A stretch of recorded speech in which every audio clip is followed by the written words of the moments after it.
कि उससे कोई प्रॉब्लम तो नहीं है, वो अपनी मर्जी से आई है ना। एमा अपने भाई के कहने पर हाँ में हाँ मिला देती है।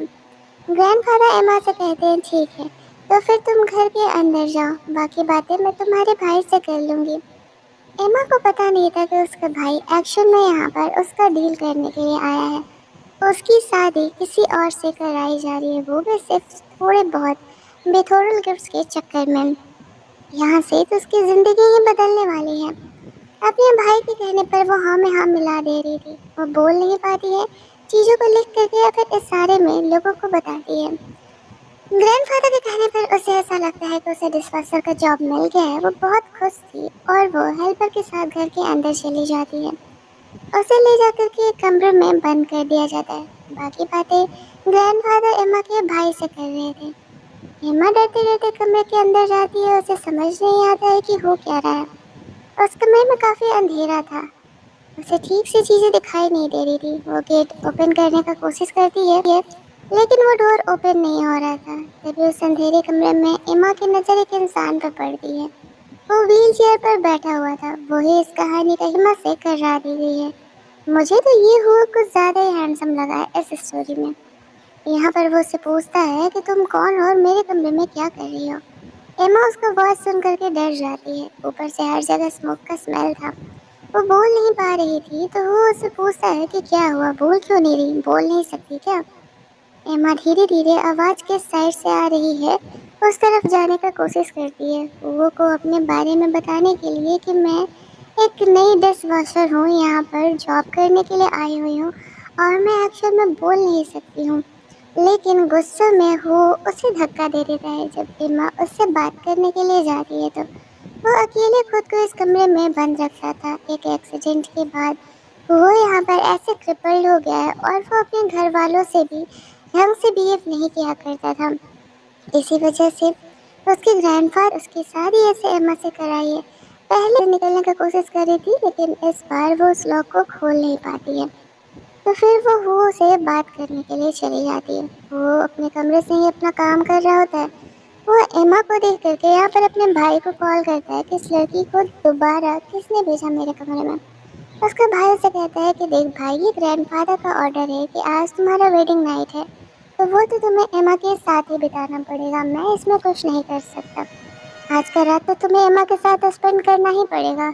वो जानबूझ करके ऐसा कह रहा था। वो चाह रहा होता है कि वो भी अब नॉर्मल इंसान की तरह जीना स्टार्ट करे। जो कुछ हुआ वो सिर्फ एक्सीडेंट था। अब एमा को ऐसे देख करके वो सोच रहा होता है कि इन लोगों ने जानबूझ करके उसे ऐसे कपड़े पहना करके भेजे हैं। इस बार कमरे में थोड़ा लाइट था, तो एमा कमरे में सब तरफ देख रही होती है। सामने एक मिरर था, वो मिरर में खुद को देख रही होती है। तभी वहाँ पर वो आ जाता है। वो उसे देख करके घबराने लगती है। वो एमा को अपना शर्ट देता है और बोलता है इसे पहन लेने के लिए, क्योंकि उसे ऐसे कपड़ों में देख करके खुद को कंट्रोल नहीं कर पाएगा। अब यहाँ पर एमा हुआ कि शर्ट को पहनने लगती है, लेकिन उससे बटन्स उल्टे सीधे लग जाते हैं। तो वो वापस से उसे ठीक करने लगा कि वो भी धोखेबाज है और पैसे के लिए वो उसके साथ है। उसके साथ उसकी लाइफ में कभी अब तक कोई रुका ही नहीं है। इसी वजह से वो एमा पर भी ट्रस्ट नहीं कर पा रहा होता और उसे बुली करने लगता है। एमा उसे कहती है कि मैं तुम्हें हर्ट नहीं करना चाहती हूँ, मैं तो खुद ही एक म्यूट पुअर गर्ल हूँ, भला मैं तुम्हें क्या ही हर्ट करने वाली हूँ। तुम्हारा पैर ठीक हो जाएगा, तुम भरोसा करो, जैसे कि मेरा भी गला ठीक होने वाला है। वो बार बार हुओ को मोटिवेशनल बातें बोला करती थी, जिससे कि हुओ को घंटा फर्क नहीं पड़ने वाला था। लेकिन उसे पता नहीं था कि एमा के प्रेजेंस की उसकी आदत हो चुकी है और वो अब धीरे धीरे उसे अपने साथ रखना चाह रहा था।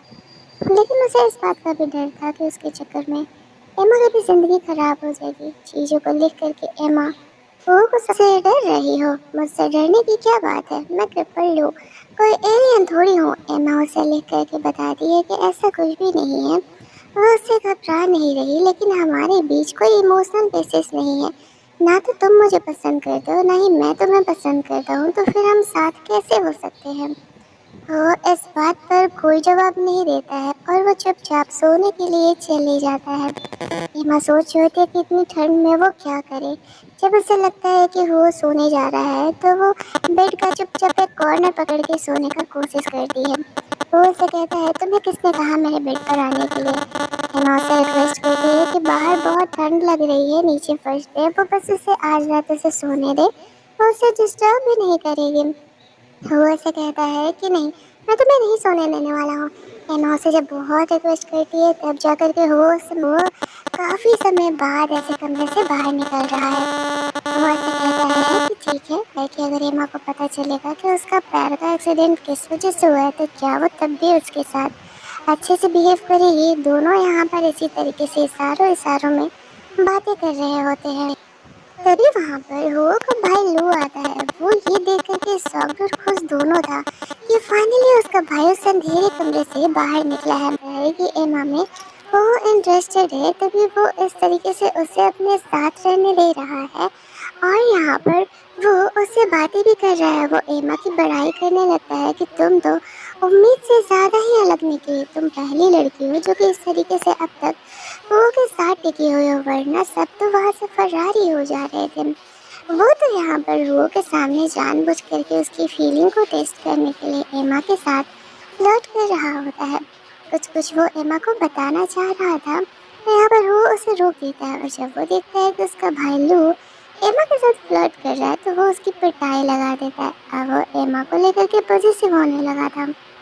उसके भाई की पिटाई करते देख करके एमा घबरा जाती है और वो वहाँ से बाहर जाने लगती है। वो बाहर आता है अपने सेक्रेटरी के साथ। वो एमा से पूछता है कि क्या हुआ, वो ऐसे क्यों भाग रही है। एमा कहती है देखो मेरे हाथ मत तोड़ना, मैंने तो तुम्हारे साथ कुछ भी बुरा नहीं किया। तुम लोग अपने भाई की ऐसे पिटाई कर सकते हो तो मुझे तुम पर भरोसा नहीं है, तुम मेरा क्या करोगे। वो उसे कहता है कि वो तुम्हें परेशान कर रहा था, इसी वजह से मैंने सिर्फ उसे पिटाई किया है। डोंट वरी, मैं कोई साइको नहीं हूँ जो बेवजह ही तुम्हें मैं हर्ट करूँगा। चलो साथ में खाना खाते हैं। लेकिन एमा काफ़ी घबराई हुई थी। वो उसे कहता है कि मैंने कहा ना कि मैं तुम्हें हर्ट नहीं करूँगा, तो मुझे जब हर्ट नहीं, इस यूनिवर्सिटी से अपनी स्टडी कंप्लीट की है। वो उसे कहता है तुमने तो काफ़ी अच्छे कॉलेज से यूनिवर्सिटी कंप्लीट की है, तो फिर तुम यहाँ पर डिस्पेंसर का जॉब क्यों करने के लिए आई थी। एमा कहती है क्योंकि मैं म्यूट हूँ और मुझे कोई भी जॉब देने के लिए रेडी नहीं हो रहा था। मुझे अपना गला ठीक कराने के लिए यहाँ पर पैसे चाहिए हुए थे, इसी वजह से मैं यहाँ पर जॉब करने के लिए आई हुई थी। वो उसे कहती है कि वो उससे कुछ उधार दे दे, वो काम करके वो पैसे यहाँ पर वो को चुका देगी। वो इस बात पर हंसने लगता है। एमा उसकी थोड़ी सी उससे लड़ाई हो जाती है। वो उसे संभालने के लिए जाती है तो दोनों के बीच ऐसे एक सडन एक्सीडेंटल वाला किस हो जाता है, जहाँ पर कि एमा यहाँ पर शॉक जाती है। और वो उसकी ये गलती हुआ है या तुमने जानबूझ करके किया है। एमा नहीं समझ पा रही थी कि उसका सेक्रेटरी उसे रोकने का कोशिश करता है लेकिन रोक नहीं पाता है। वो उसे थप्पड़ मार देती है और कहती है अपने औकात में रहो। फिर वो हो का नाम चिल्लाने लगती है। वो कमरे से बाहर निकलता है।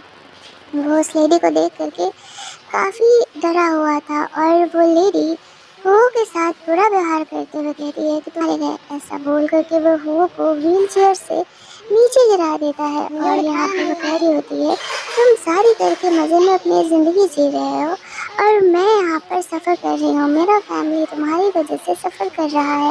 इट मीन्स कि उतने साल पहले जो में जाती है तो वहाँ पर हो कोने में बैठा हुआ था, कमरे में अंधेरा था। लाइट जलाने का कोशिश करती है तो वो उसे लाइट जलाने से मना कर देता है।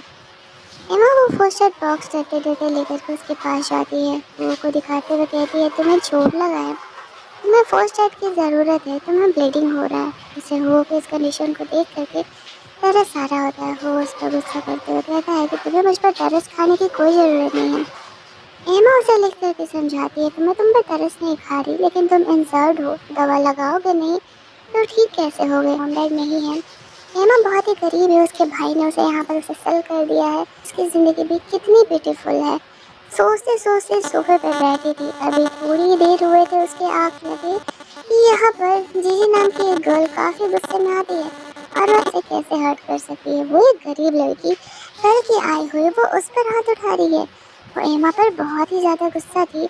एमा तो सिर्फ खुद को प्रोटेक्ट करने का कोशिश कर रही होती, उसे तो पता भी नहीं था कि ये कौन पागल औरत है जो आ करके मुझे अचानक से ऐसे परेशान करने लगी है। वो एमा को लेकर के हो के कमरे में जाती है कि देखो मुझे परेशान नहीं करो, मैं वैसे भी हो के साथ नहीं रहना चाहती हूँ। गुस्से में आ करके जीजी यहाँ पर एमा ऊपर से वो इन्हीं के घर में रह रही होती है, तो वो उसे कुछ बोल नहीं पाती है। ये देख कर के जीजी यहाँ पर एमा को कह रही थी कि ये तो बस शुरुआत है, आगे आगे देखती जाओ मैं तुम्हारे साथ क्या करती हूँ। तुम यहाँ पर इस तरीके से रहने के लायक नहीं हो। यहाँ पर वो कह रही होती है कि तुम्हें पता है मेरी सिस्टर ये सिर्फ एक्चुअल में वो जो है वो ने एक कंट्री गर्ल से शादी कर लिया है, तभी वहाँ पर वो का सेक्रेटरी उनके हाथ से निकल जाएगा। वो यहाँ पर एम्मा को समझाता है वो बस जीजी से दूर रहे, बाकी और कोई प्रॉब्लम नहीं है। नीले के अलावा तो वो के लाइफ में कोई लड़की थी भी नहीं। एम्मा को इन बातों से घंटा फर्क पड़ने वाला था। वो थोड़ी देर को अपने चोट पर दवा लगाने के लिए कहता है। एम्मा कहती है, कम ऑन, ये केयर करने का ड्रामा मत करो, तुम खुद ही तो मुझे बुली करते हो।